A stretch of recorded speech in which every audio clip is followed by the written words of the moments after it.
I look so freaking cute today. Like, I can't stop staring at myself in the viewfinder. Oh my god. This look though. How you doing?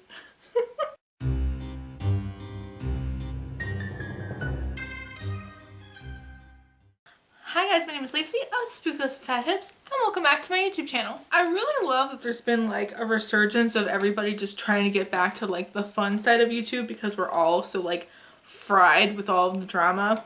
And I really love that so many people have been wanting to do tag videos again because of that. Today, I'm going to be doing the small creator tag, which was created by my friend Hannah, aka Smoky Glow, here on YouTube.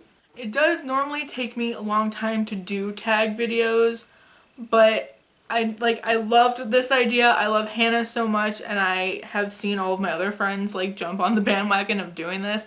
So I definitely also hopped on that bandwagon and wanted to do it as well. Plus, like, I love Hannah so much. I know, like, I always gush about all of my YouTube friends, but Hannah is just like so smart, so kind. She makes such good content.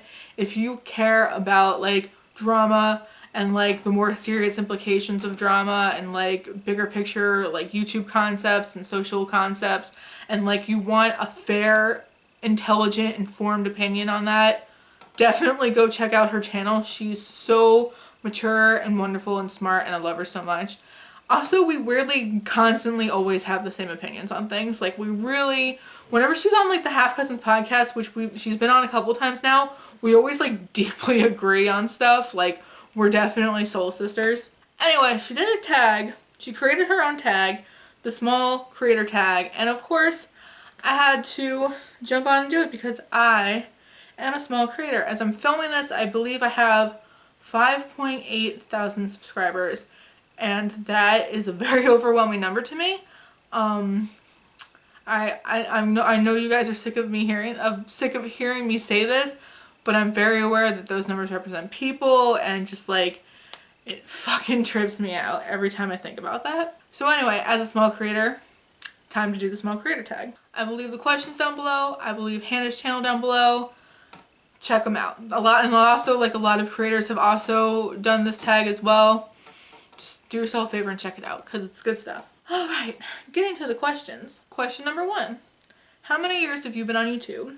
I have been on YouTube 0.10 years, if that mathematically makes sense. My 1-year birthday on YouTube is going to be this upcoming December, and everyone else who I've seen do this tag has had longer responses than that. They've been on YouTube longer than me, whether it's like 1 year, 2 years, a couple years longer, and it kind of freaks me out to think about that, because I feel like I've had a lot of growth in my less than 1 year time on YouTube, and every day I'm not fully sure why. I'm not like a really egotistical, like, I like to pretend that I'm egotistical, but like I'm really pretty, I don't know, I just feel like I have a good head on my shoulders, if that makes sense. Like, I have like a healthy opinion of myself, and I'm not someone like, of course I have YouTube fame because I'm so hilarious, who wouldn't subscribe to me? Like, I'm not that person. I really like again, I've referenced this as well a lot of times. Early in the year I was like, if I get 100 subscribers, I feel like that's really possible and that'd be really great. Like, to me, 100 people watching me by the end of the year, I feel like I'm jumping ahead in questions, but like, I can't believe it hasn't even been a year and that my YouTube journey has gone this way. Holy shit. Question number 2. What was your first video about? I actually really haven't watched my first video since around the time I put it up. My first YouTube video, which is still up, is a YouTube video entitled The Problem with Two-Face. And it is a video about me being very frustrated with the direction of the company, because I felt like they had been releasing too much products, that they had a very jumbled image, that on the one hand they were very sexual and like releasing things like Glow Job, which is fine, but then they were also doing like cutesy Clover collection, and it didn't make sense, and I felt like they had really good products in the past, but they were losing sight of themselves and like taking too much advantage of their popularity and producing too much shit. And it was like prime me being obsessed with Kimberly Clark, me really finding anti-consumers videos, me really being on the bandwagon of like, yeah, stop supporting bigger brands. And like really when I was first getting on like my indie train that I'm on now, and like, whew, I don't know if I would even be brave enough to post a video like that now. Like, because with more subscribers comes more vocal opinions on your videos. And so if I were to go make a video now roasting a brand, I don't know how people would take that given the size of my audience now, especially if it wasn't a popular opinion. So kudos to me for wanting to be tough right off the bat. I also did a video about why I wasn't going to buy from Kylie Cosmetics anymore because their products have been so inconsistent and ridiculous. And I stand by that. I've yet to buy a Kylie Cosmetic product since around that time. But yeah, let me know if you want me to start making videos like that again. Question number 3. Who is your dream collab? I originally didn't have an answer for this when I was first watching like other people do this video and stuff. And then it kind of hit me who I would absolutely, as of lately, love to do a collab with. I want John McClane to make me an undead, otherworldly, ethereal being like he is. I would love to do a collab with John McClane. He is like the dark overlord of the beauty world of YouTube. He is so stunning. He's so outspoken on things like gender expression, politics, representation. Like, he's so intellectual. He has the best sense of humor. Oh my god, he's so fucking funny. And he just like, I really just like want to be in his presence.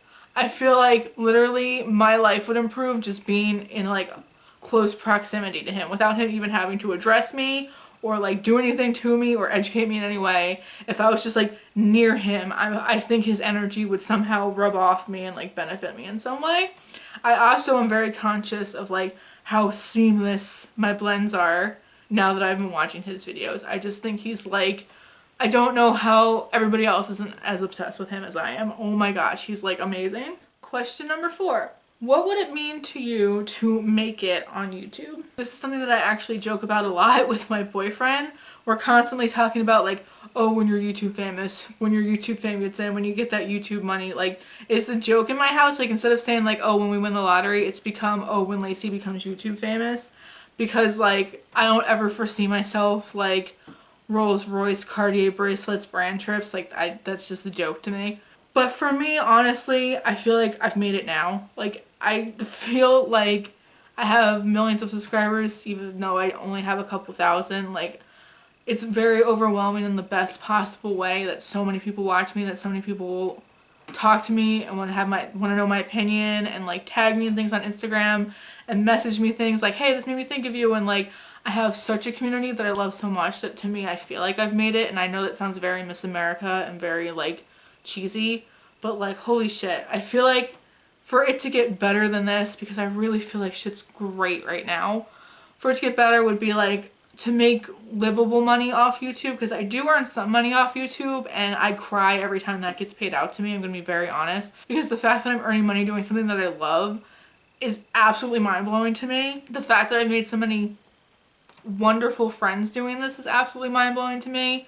So I really feel like for it to get better, if I had, I don't know, if double-digit thousands, like if I hit 10K, I really feel like I would shit my pants. Like, oh my god, if brands started taking me seriously and sent me PR, because I have had only, to this day, only one brand has ever really sent me anything.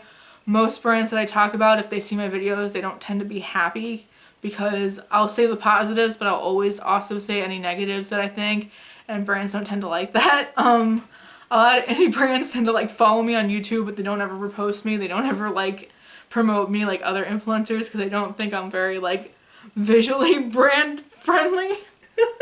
Which like, I've mentioned this on the podcast and you guys are always like, stop, that's not true. But like, trust me, brands don't really tend to like me.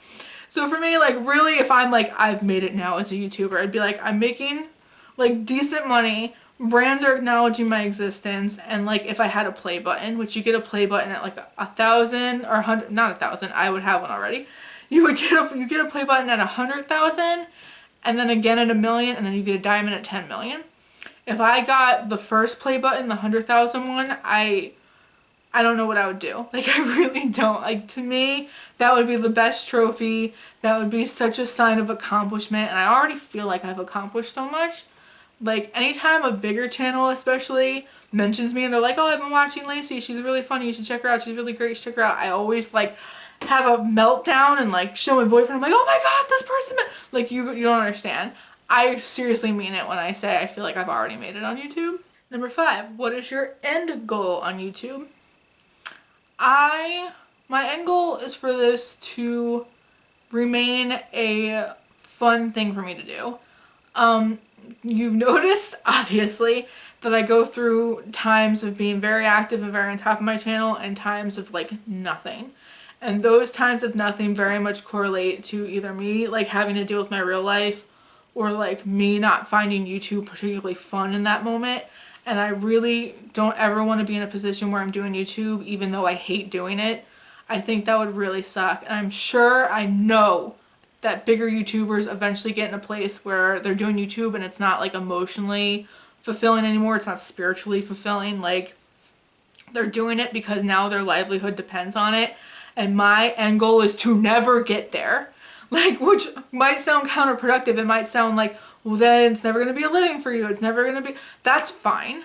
Like, as long as I still get the amount of joy that I get out of it now, great. And if I got a play button out of it one day, that'd be fucking cool too. Like, that's really where I stand on that. The day I hate doing YouTube is the day I quit doing YouTube, and I mean that. I'm the kind of person that can't do something I hate for too long because it'll eventually destroy me. Like, that sounds so dramatic, but, like, I'm someone that really needs to move on to new projects, rather. I was going to say products. That's true too. We all know that's true. But projects, like, I like when things have an end. I like when the semester of school ends. I like when, like, a new job opportunity comes. I like having things end once they stop being fulfilling to me. I hope YouTube never stops being fulfilling for me. Number 6, what is the hardest part about YouTube? Really, for me, I know a lot of people are like, the hate comments, blah, blah, blah. That was really hard for me. That was and I was very open about that on this channel, that it really was overwhelming for me when people were being critical of me, because I hadn't experienced that since I was, like, younger.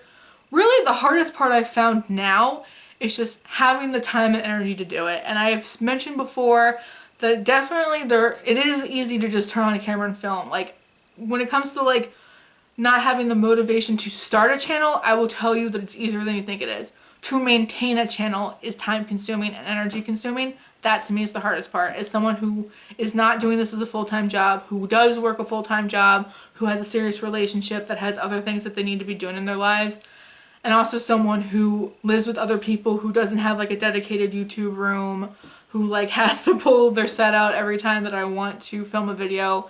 It's time consuming and it sucks. And that's been the hardest part, is, like, keeping myself motivated to keep at it even when I'm tired, even when I don't want to put on a new full face of makeup, even when I have no ideas that I want to talk about that day. That's been the hardest part. It's just physically devoting actual time to YouTube and editing. Like, cause you get done filming a video and maybe that takes like an hour or two, but now for every video, it's gonna take like 4 times the length of the actual video to sit down and edit that video. It's just the time. The time is the hardest part. Number 7, what is the best part about YouTube? And I've mentioned this before, and this is like everybody else's answer, but the community on YouTube is the absolute best thing humanly possible ever that I've ever found in my life ever.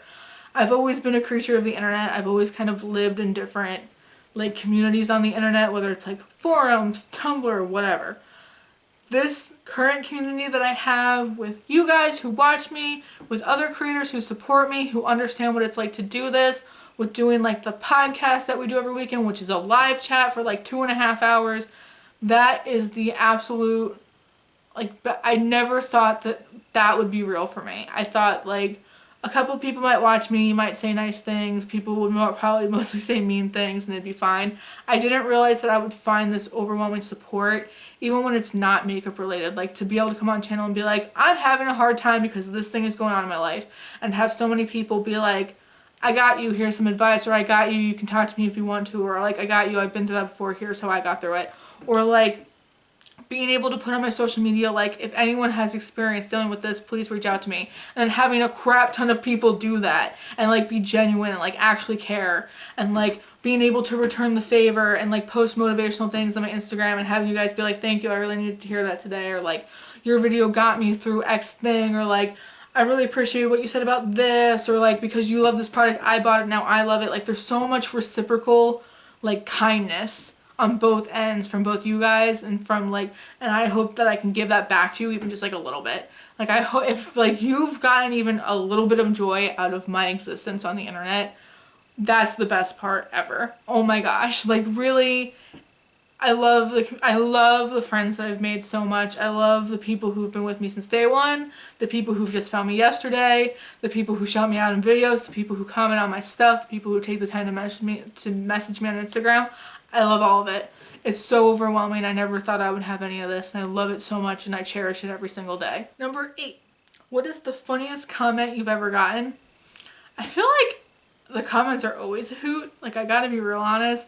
My favorite funniest things are the things that tend to roll over from the podcast, like the inside joke between us and hundreds of people about like Georgia making a comment that I'm secretly like a hoarder, and that if you like peel back my wallpaper there's like eyeshadow palettes in the walls, and like that being brought forward into my video comments is so fucking funny to me. I love it so much. Also, some of the hate comments I've gotten are a little fucking funny. Like the woman who was very upset that I swore in my videos and said that it wasn't ladylike, but like that shit cracks me up. Or the people who like clearly don't get my gig, they clearly don't get my channel, they clearly have never watched more than one of my videos, and they come on a channel and like critique something that like I do in every one of my videos. That shit cracks me up. Question number 9. What is the meanest comment you've gotten? Probably, I don't know why, this isn't even really that mean, but this is something that has stuck with me. It wasn't even on my YouTube channel, it was on my Instagram. Someone left a comment that was like, I feel like every day you say you're not going to buy something and then you have it like a week later, and for some reason that got to me so fucking badly, and I don't know why, because I don't understand the motive behind that. And I had somebody like try to defend it and be like, oh no, I really think they were just trying to give you like constructive criticism. In my mind, constructive criticism would have been like, hey, as a viewer, I don't really understand like when you say that you don't want something but then you buy it, if you could maybe explain like why you've changed your mind, what persuaded you to maybe buy it after all. Like, that to me is constructive. This person clearly left this comment to be nasty, and then I responded saying something like, well, you know, sometimes I see things in stores, sometimes I see other people's reviews and my mind changes. And then they very much changed their tune afterwards and was like, oh, okay, I was just saying. And like, that's what bothers me, because I don't understand the motive behind that. And it was the first time that I really realized that like everything I do is going to be scrutinized, and the things that I have been allowed to do in the past, not as a YouTuber, like changing my mind about what products I want to buy, is now going to be very much on a microscope in the future for you guys to criticize. I guess that's why that has stuck with me for so long, because that really was the turning point of realizing like I'm a public figure. What I do matters. People might interpret my actions differently than how I'm perceiving them to be. I don't know. That might seem stupid. I don't know. Question number 10. Why did you start your YouTube channel? I feel like my answers are definitely gonna mimic a lot of other people's answers. Like, not a lot of other people in my life were into makeup or like beauty YouTube the way that I was. But also, really for me, it was right around the time where like other small channels were being talked about a lot, because there was a shift from the big channels, the big like Morphe Code, Brand Trip, like Life Changing, This Is Everything, PR haul kind of channels, to the smaller, more opinionated, informed channels.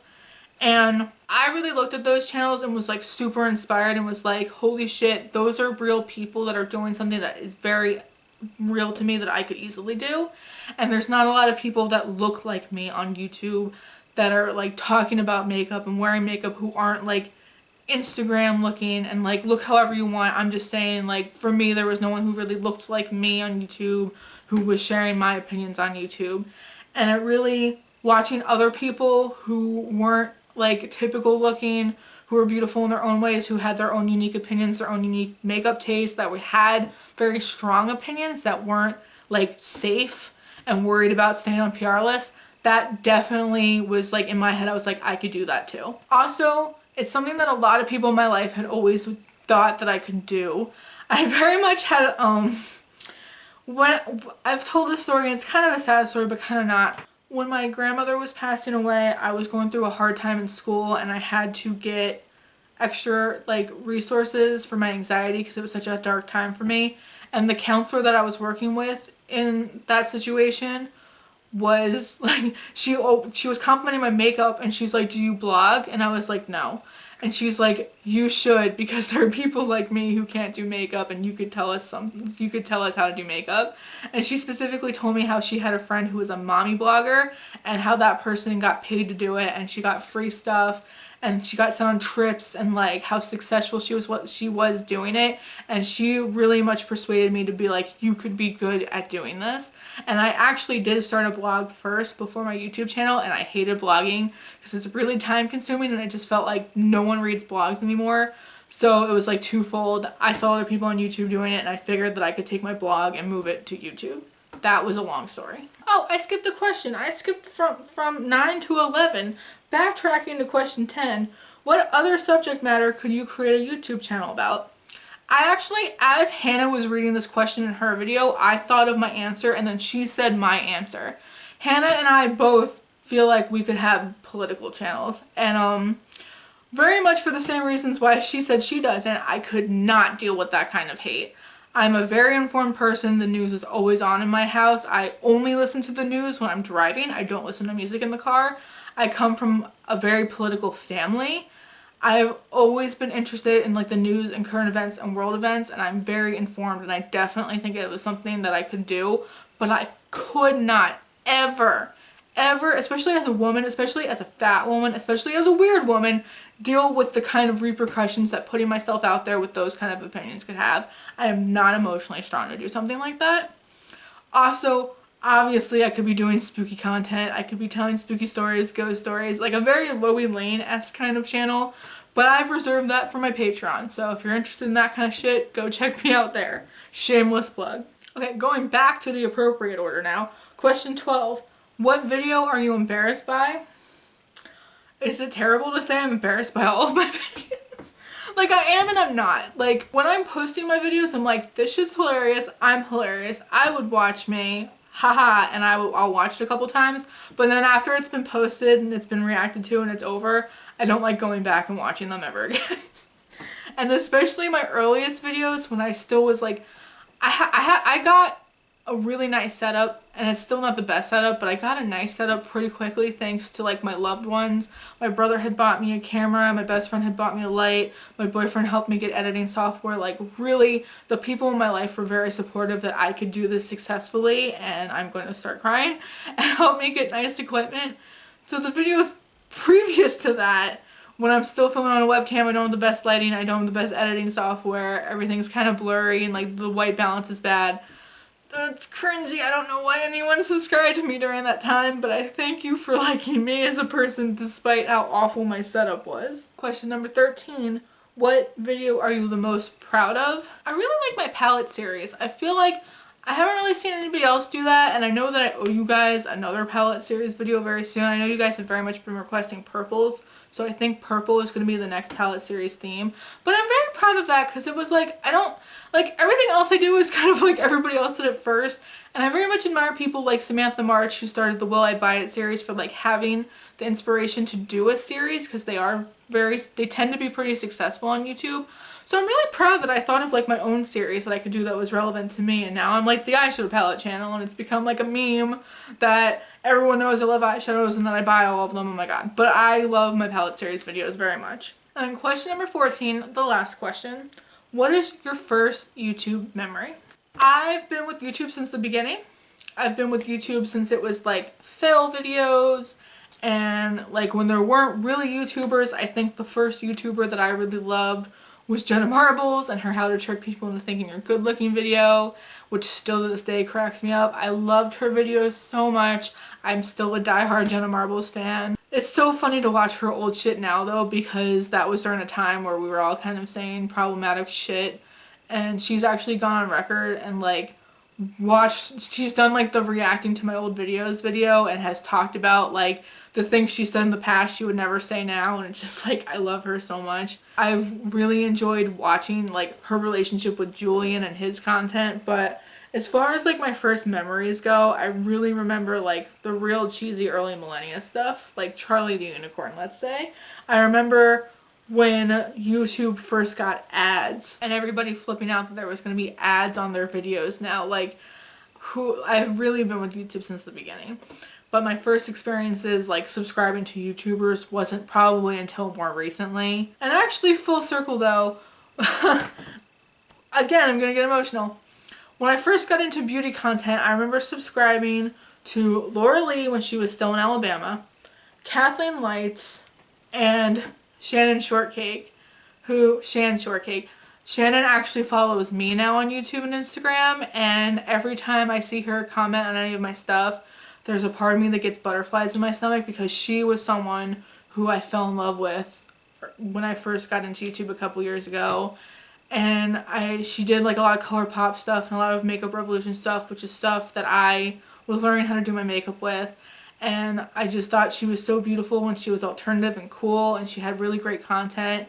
And the fact that it's full circle and now she knows who I am makes me a little starstruck. I'm not gonna lie. I'm like twitching because I don't want to get emotional, but that shit makes me emotional. I really, every day, can't believe where YouTube has brought me. Holy shit. And with that, before I get any more emotional, that was the small creator tag created by my friend Smoky Glow, and I highly encourage you to go check her out. And I know it's a cop-out to say, and if you want to do it, you do it too, but really, like, I feel like tag videos, no one actually tags anybody anymore. We just assume that our friend group is going to do it if we make it. So I tag all of my YouTube friends. I tag anybody with a YouTube channel who wants to do it. If you're a small YouTube creator, do it. The tag was literally made for you.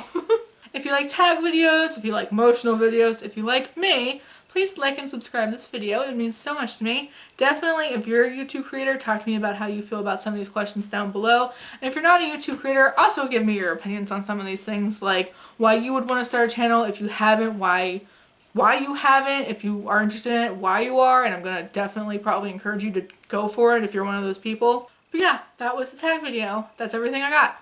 Talk to me down below. Definitely follow me on Instagram, which is also Spookless and Fat Hips, because I post a lot there, especially when I'm not on YouTube. I still tend to be on Instagram, so follow me there. And definitely also check out my Patreon, which is brand new. That's where I post my exclusively spooky content, and anything that I earn from the Patreon just helps this channel. And thank you very much for checking it out. Thank you guys so much for watching this video. Before I do any more hand movements, I'm going to go. Thank you guys for watching, and I will see you guys in the next one. Bye, guys!